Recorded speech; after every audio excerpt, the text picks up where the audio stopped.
کتنے لوگ آج یہاں موجود ہیں؟ سچی سچی بتاؤ، دل پہ ہاتھ رکھ کے، آپ اپنی اپنی مسجد میں جہاں نماز پڑھنے جاتے ہو کتنی بار اس مسجد میں جھاڑو مارا ہے؟ بتاؤ ذرا کتنی بار، کتنے ایسے لوگ ہیں جنہوں نے روزانہ اپنی مسجد میں جھاڑو مارا ہے؟ دیکھو ادھر گھوم کے ایک دوسرے کی شکلیں دیکھو، ہم میں اب ایسا کوئی نہیں ہے۔ کس دین کی باتیں کرتے ہو؟ قرآن پاک کی بے ترتیبی آپ کی مسجدوں کی زینت نہیں ہے۔ ابھی جائیں گے تو کلو کے حساب سے مٹی نکلے گی۔ لوگ کہتے تھے کہ اردو بازار چلے جاؤ، جامع مسجد کے پاس اردو بازار ہے، کبھی وہاں کتابیں ملتی تھیں، اور آپ نے اس اردو بازار کو بدل کے پورے بھارت میں ان مسجدوں کے باہر اب پائے قورمہ بریانی ملتی ہے۔ مسلمانوں یہ خود طے کر لو، سرکار کو بعد میں کوسا کرو، پہلے اپنے گریبان میں بھی جھانک کے دیکھو کہ ہم کر کیا رہے ہیں، ہم کس مقام پر کھڑے ہیں، ہم نے اپنے ساتھ کیا کیا ہے؟ جتنے مولوی ہیں آپ کے پاس، جتنے امام ہیں، بڑے گنتی کے 4-5 بڑے مولویوں کو چھوڑ کے کبھی کسی امام کو تنخواہ وقت پر دیے؟ کبھی پوچھا ہے کہ تمہاری ماہنامہ سیلری کتنی ہے؟ آپ کو امام چاہیے 7-8 ہزار کا، جوتی چاہیے 20-25 ہزار کی، ایڈیڈاس کی، ریباک کی، تو اس کا مطلب اس قوم کو اب جوتیوں کی ضرورت ہے، اماموں کی ضرورت نہیں ہے۔ کس مقام پر کھڑے ہیں؟ حیرانی ہوتی ہے بعض اوقات دیکھ کے، صبح اٹھو گوشت، دوپہرے اٹھو گوشت، شام کو گوشت، رات کو گوشت۔ کبھی ان سے پوچھا کہ رسول اللہ نے کتنی بار گوشت کھایا ہے؟ کس کتاب میں لکھا ہے کہ روزانہ حضور اکرم صلی اللہ علیہ وسلم گوشت کے ساتھ روٹی کھاتے تھے؟ بتاؤ اس کتاب کا نام بتاؤ، سارے مولوی یہاں بیٹھے، پوچھ کے بتانا مجھے۔ جس نبی نے ایک وقت فاقہ کیا ہو اور ایک وقت پھر پانی کے ساتھ روٹی ڈبو کے کھائی ہو، جس نبی نے دودھ کو پسند کیا ہو، اس کی امت کو صبح بھی، دوپہرے بھی، شام بھی، ہر وقت ہر سالن میں سوائے گوشت کے اور کچھ نہیں چاہیے، تو ان کی عقل میں جانوروں کا دماغ نہیں آئے گا، تو پھر کیا ان میں کوئی امام ابو حنیفہ پیدا ہوگا؟ جھوٹا ہی کیا ہو نا اسے، بھینسے کو۔ زمیندار ہے تمہارے میں کوئی؟ کھیت سے آئے کچھ؟ سارے زمیندار ہو نا؟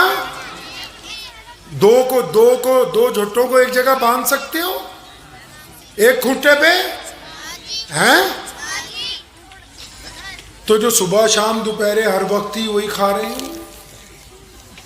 بادام کھانے سے عقل آتی ہے، پپیتا کھانے سے پیٹ ٹھیک ہوتا ہے، تو جو صبح دوپہرے شام سوائے اس کے کچھ کھا ہی نہیں رہے، تو ان کی عقل وہ نہیں ہو گئی؟ کس حد تک ہو گئی یہ اندازہ لگاؤ کہ ہم نے کتابوں کی دکانوں کی جگہ بریانی کی دکانیں کھول دی۔ نبی علیہ السلام کی سب سے پیاری سنت، سب سے اعلیٰ سنت، سب سے خوبصورت سنت کون سی ہے؟ مجھے پتہ نہیں جی، مولوی صاحب سے پوچھیں گے۔ اب مولوی کو دے رہے 8,000 روپے مہینہ، وہ بھی پھر کہہ رہا کہ ان کو تو زکوٰۃ کے فضائل زیادہ سنو نے، اس سے پوچھیں گے جا کے۔ نبی علیہ السلام کی سب سے پیاری سنت سنیے، اور پھر اس سنت سے اندازہ لگائیے۔ وقت بھی ہو گیا کیونکہ اب میرے بعد اور اکابرین حضرات موجود ہیں، تو نبی علیہ السلام کی بس سب سے پیاری سنت سن لیجئے کون سی، اور پھر آپ نے اندازہ لگانا کہ ہم نے کیا کیا اپنے ساتھ۔ ایک صحابی ہیں، ان کا نام ہے انس رضی اللہ تعالیٰ، بچے، تو انس رضی اللہ تعالیٰ عنہ بچپن میں رسول اللہ کی خدمت میں آ گئے تھے۔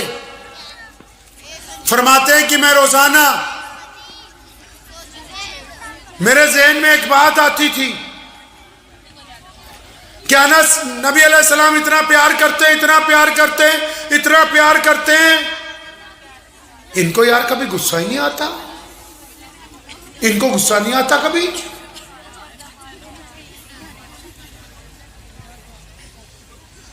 تو فرماتے ہیں کہ میں نے اپنے دل میں ایک پلان تیار کیا.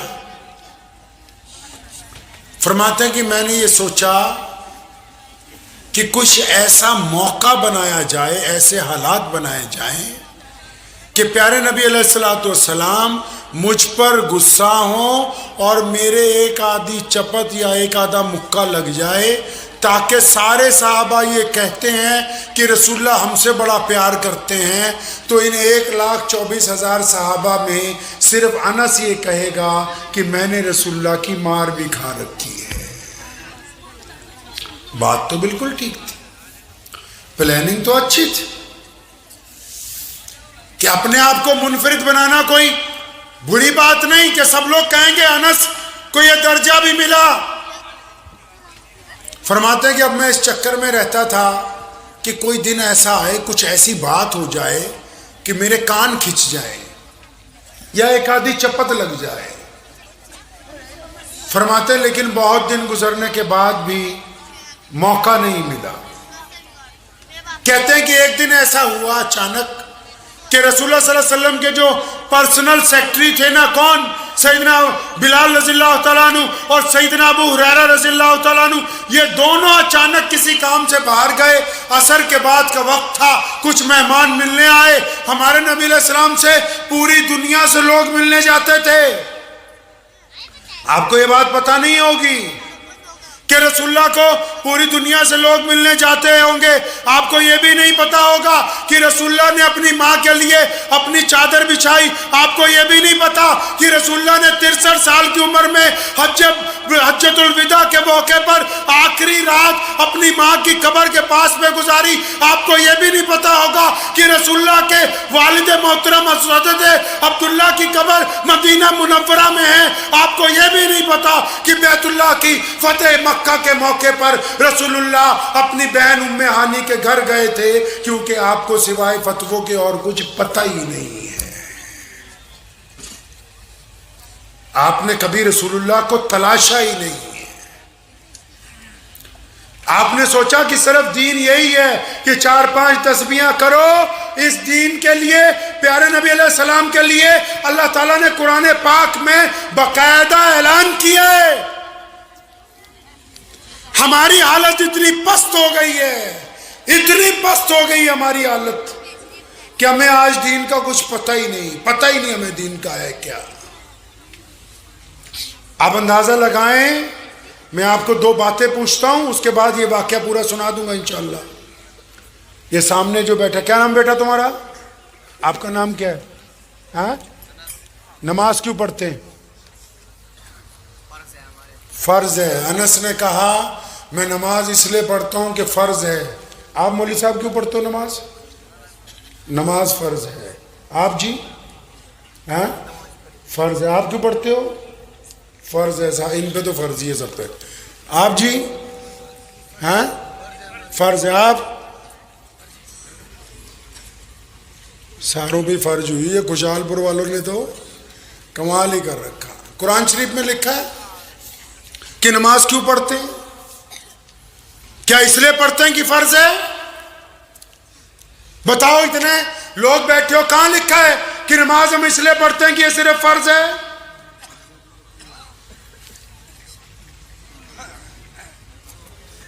یہ تو بس اپنے آپ کو سمجھا رہے کہ اجی ہم تو مسلمان، ہاں ہم سے تو لوگ اس لیے نفرت کر رہے ہیں، ہم مسلمان ہیں. اچھا، مسلمانی والی کوئی بات نہیں.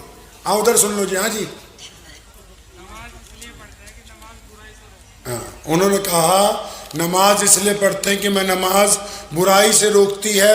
اندازہ لگا لو، اتنا بڑا مجمع ہے، صرف ایک بندے کو پتا ہے یہ بات کہ نماز اس لیے پڑھی جاتی ہے کہ اللہ نے قرآن پاک میں کہا کہ ہم نے نماز اس لیے فرض کی تاکہ تم گندی باتیں کرنی چھوڑ دو، اچھی باتیں کرنے لگ پڑو. اس گریبان میں جھانکو، اپنا گریبان کھول کے جھانکو اس میں کہ ہم کس جگہ کھڑے. ہمیں 70 سال میں یہ نہیں پتہ لگا کہ نماز کیوں پڑھتے ہیں. انس مسجد کیوں بنائی؟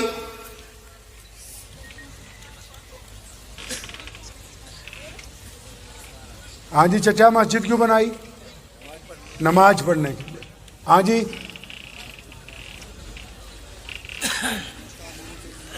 بس یہی کام پکڑ لو جو دنیا والوں کا ہے. بس 4-5 نعتیں سنو, 100 500 روپے دو, بس جنت میں جاؤ.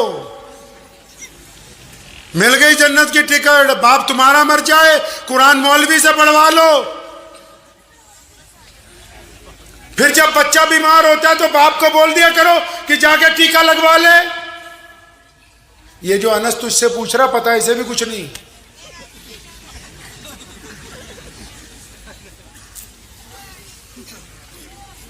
یہ کس نے سمجھایا دین؟ کیا کر رہے ہیں اسلام کے ساتھ ہم نے اپنے دین کا بنایا کیا ہے؟ وہ کہہ رہے ہیں مسجد نماز پڑھنے کے لیے بنائی ہے. ان مولوی صاحب سے پوچھو نماز گھر میں نہیں ہو جاتی؟ نماز گھر میں ہوتی ہے کہ نہیں ہوتی بتاؤ بھائی؟ ہو جاتی ہے نا. تو 5 نمازیں فرض ہیں. کتنی؟ فجر, ظہر, عصر, مغرب, عشاء. اب ان 5 نمازوں کے بعد ایک اور نماز ہے جو ان سے بھی زیادہ پاورفل ہے. کون سی؟ تہجد کی نماز. کون سی جی؟ اب تہجد کی نماز کے لیے مسجد چاہیے. اور بولو مسجد جانا ہے؟ نہیں جانا. تہجد کی اذان ہوتی ہے؟ نہیں ہوتی. تہجد میں امام چاہیے. اب اندازہ لگا لو تو 5 نمازیں فرض ہیں. نماز کے لیے اذان بھی چاہیے, امام بھی چاہیے, مسجد بھی چاہیے, قالین بھی چاہیے, وضو خانہ بھی چاہیے. اور جو ان کی بھی آگے کی نماز ہے تہجد کی, اس میں نہ امام چاہیے, نہ مسجد چاہیے, نہ اذان چاہیے. تو پھر یہ مسجد بنائی کیوں ہے؟ یہ اتنا بڑا جگاڑ کیوں لگایا بھائی؟ چلو اللہ کے پیارے نبی حضرت محمد رسول اللہ سے پوچھتے یا رسول اللہ یہ مسجد کیوں بنائی؟ امام بخاری جواب دیں گے. امام بخاری کی کون باتیں بتائے گا؟ امام بخاری کی باتیں یہ وہ علماء بتائیں گے جن کو اللہ نے ان کا وارث بنایا ہے. پوچھیں یا رسول اللہ مسجد کیا کرنی ہے؟ اللہ کے نبی علیہ السلام نے فرمایا ابو ہریرہ مسجد اس لیے بنا رہا ہوں تاکہ ہم لوگ اکٹھے ہو کر جماعت کے ساتھ نماز پڑھیں گے. کس کے ساتھ نماز پڑھیں گے جی؟ جماعت کے ساتھ. پھر پوچھا گیا یا رسول اللہ جماعت کے ساتھ کیسے نماز پڑھنی ہے؟ فرمایا تمہارے کندھے سے کندھا جوڑ کے نماز پڑھنی ہے. پھر پوچھنے والوں نے یا رسول اللہ کندھے سے کندھا جوڑنے سے کیا ہوگا؟ فرمایا تمہارے دل آپس میں مل جائیں گے. خوشحال پور والوں نعوذ باللہ یہ استنجا کرنے کے لیے نہیں بنا رکھی. یہ بے ترتیبی میں جا کے ایک دوسرے کی ٹانگیں کھینچنے کے لیے مسجد نہیں بنائی. یہ سماجک ویوستھا کو خوبصورت بنانے کے لیے رسول اللہ نے مسجد بنانے کا حکم دیا کہ وہ نماز جو الگ الگ پڑھتے ہو اکٹھے پڑھو. یہ وہ نماز جس میں ایک دوسرے کا پیار نہیں ہے, اکٹھے آ کے پڑھو تاکہ تم میں محبت ہو. فجر میں عبد الرحمن نہ آئے, ظہر میں نہ آئے, عصر میں نہ آئے, مغرب میں نہ آئے تو پھر عشاء میں ڈاکٹر ممتاز اس کے گھر پہ جائے, مولوی عباس صاحب جائیں, مولوی شعیب جائے کہ بھائی کیا بات ہو گئی آج تم نماز میں نہیں آئے, تاکہ تم ان کا دکھ درد بانٹ سکو, ان کی پریشانی کو سمجھ سکو. آپ کی مسجد میں اگر یہ خاصیت نہیں ہے تو صرف ابھی وہ بلڈنگ بنی ہے, مسجد نہیں بنی ہے. مصلی بنا ہے ابھی مسجد نہیں بنی. رسول اللہ کی مسجد میں تو غیر مسلم آتے یا رسول اللہ کپڑا چاہیے, نبی علیہ السلام لباس دیتے. غیر مسلموں نے سوال کیا یا رسول اللہ کھانا چاہیے, نبی علیہ السلام کھانا کھلاتے, خود فاقے سے ہیں. غیر مسلموں نے آ کے کہا یا رسول اللہ سواری چاہیے. اور یہاں تو کوئی مسلمان آ جائے گرمی میں اور وہ پنکھا چلا کے ابھی بس ذرا سا بیٹھ ہی جائے تو پیچھے سے متولی آ کے بند کر دیتا کہ بنا نماز کے نہیں چل سکتا. یہ انہیں کیا پتا کہ مسجد کیا ہوتی ہے؟ کیا پتا ہوگا مسجد کا حکم کیا ہے؟ مسجد ماں کا درجہ رکھتی ہے انسانوں کے لیے. مسجد کے امام اور صدر کے اوپر لازم ہے یہ بات کہ مسجد کا کوئی پڑوسی بھوکا نہ سوئے. مسجدوں کے نمازیوں پر یہ بات لازم ہے کہ ان کے دل آپس میں ملے ہوئے ہوں, وہ ایک دوسرے پر تنقید کرنے والے نہ ہوں, وہ ایک دوسرے کی چغلی کرنے والے نہ ہوں, وہ ایک دوسرے کی برائی کرنے والے نہ ہوں. میاں صاحب یہ مسجدوں کا کیا بنا دیا ہے یار, تم نے کیا کر دیا یہ مسجدوں کے ساتھ, کیا کر رہے ہو, کیا کھیل بنا دیا ان مسجدوں کا. اس سنجے کھانے میں بیڑیاں, مسجد کے قرآن پاک کے غلاف کے اوپر 2-2 کلو مٹی, دیواروں کے اوپر مٹی, قالینوں کے اوپر گندگی, اور بس آئے نماز پڑھی. ایسے نوجوانوں کی جوانی کا کرنا کیا ہے جو خدا کے گھر کو نہ سنوار سکتے ہو. اس پیسے کو آگ لگا دو جو اللہ کے گھر میں آنے والے یتیموں کے منہ میں لقمہ نہیں ڈال سکتے. کیا کرنی ہے یہ دولت جو مسجد کے کسی پڑوسی کو جس کے گھر کی چھت گری ہوئی ہو, چاہے وہ مسلمان نہ ہو, چاہے اس کا اسلام مذہب نہ ہو, چاہے وہ کسی بھی رنگ اور نسل کا ہو, اگر اس کے اوپر 4 پیسے تمہارے خرچ نہیں ہو سکتے, یہ کرنا کیا ہے یہ سب کچھ؟ یہ دین سمجھایا کس نے؟ رسول اللہ کی ابتدا انسانوں کی بھلائی سے ہوتی ہے. اور مولانا تو یہاں بیٹھ کے کہہ رہے تھے کہ قیامت والے دن جب سارے نبی یہ کہیں گے یا اللہ معاف کر دے, یا اللہ بچا لے, اس وقت بھی رسول اللہ کہیں گے کہ میری امت پر رحم کر دے. وہ تو روز محشر بھی لوگوں کی بھلائی کی بات کرتے ہیں, دنیا میں بھی بھلائی کی بات کرتے ہیں. آپ نے کون سی بھلائی کی ہے بتاؤ تو صحیح ذرا, مسلمانوں کیا کیا ہے؟ بس سارا دن ایک ہی بات ہے کہ فلاں سرکار خراب ہے, فلاں نے یہ کر دیا. ہم نے اپنے ساتھ کیا کیا یار؟ ہم نے اپنے ساتھ کیا کیا؟ انس فرماتے رضی اللہ تعالیٰ عنہ کہ موقع مل گیا مجھے, اثر میں کوئی نہیں تھا, مہمان آئے, رسول اللہ نے کہا ناشتہ لاؤ. میں بازار گیا اور بازار جا کے سوچا آج ناشتہ نہیں لے کے جانا, رسول اللہ نعوذ باللہ ناراض ہوں گے اور پھر میری پٹائی ہوگی. ناشتہ لے کے ہی نہیں گئے. بہت دیر گزر گئی تو دیکھا مسجد نبی میں سے خود نبی علیہ السلام باہر آ رہے ہیں, خود اللہ کے نبی باہر آ رہے ہیں. جب باہر آ گئے انس گھبرائے, اٹھ کے کھڑے ہوئے, نبی علیہ السلام کو دیکھا. آپ صلی اللہ علیہ وسلم کے چہرے پہ پریشانی کے آثار ہیں. نبی علیہ السلام کی نگاہ حضرت انس پر پڑی. بچے ہیں نا, اور رسول اللہ صلی اللہ علیہ وسلم تیز قدم سے آگے بڑھے. فرماتے میں بھی 4 قدم چلا. فرماتے جب نبی قریب آئے تو انہوں نے پوری طاقت کے ساتھ, اپنی پوری طاقت سے مجھے اپنی چھاتی سے لپیٹا, میرے سر پہ ہاتھ پھیرا, میرے کندھوں پہ ہاتھ پھیرا, اور نبی علیہ السلام کی آنکھوں میں آنسو ہیں. وہ کہا میرے بیٹے انس, میں تو سمجھا کہیں آپ گر گئے ہوں گے, آپ کے چوٹ لگ گئی ہوگی, آپ پریشان ہو گئے ہوں گے. فرماتے ہیں میں تو رونے لگا, ہچکی بند گئی, اور میرے دل نے کہا انس یہ تو اتنے کریم رسول ہیں جو برائی میں سے بھی اچھائی کو نکال کے باہر کر دیتے ہیں. رسول اللہ کی سب سے اچھی سنت کیا ہے؟ کیا سنت رسول اللہ کی سب سے پیاری سنت؟ رسول اللہ کی سب سے پیاری سنت مثبت سوچنا, پازیٹیو سوچنا, اچھا سوچنا, دوسرے کے متعلق اچھی رائے کو قائم کرنا, دوسرے کے متعلق نیک خواہشات رکھنی. صحابہ نے کہا تھا ایک مرتبہ یا رسول اللہ فلاں بندے پہ شک ہے, ہمیں کہ یہ ایمان والا نہیں رکھتا. غصہ ہوئے, فرمایا چھاتی پھاڑ کے دیکھیے. ہم کیا کرتے ہیں, ہم کیا کرتے ہیں, ہم کیا کرتے ہیں جب ایک اٹھ کے جاتا ہے تو باقی, ہم کیا کرتے ہیں جب ایک اٹھ کے جاتا ہے مجلس میں سے تو باقی کیا کرتے ہیں جی اس کی برائی, جب وہ اٹھ کے جاتا ہے تو باقی کیا کرتے ہیں ان دونوں کی برائی. میاں کیا کرتا ہے بیوی کی برائی, بیوی کیا کرتی ہے شوہر کی برائی, بیٹا کیا کرتا ہے باپ کی برائی, باپ کیا کرتا ہے بھائیوں کی برائی. ہم نے تو رسول اللہ کی سنت کو سرے سے ہی خارج کر دیا. ہم نے تو سوچا مونچھیں کٹوا لی, پاجامہ ٹخنوں سے اونچا کر لیا, بس نبی راضی ہو گئے. یہ کس نے سمجھا دی بات؟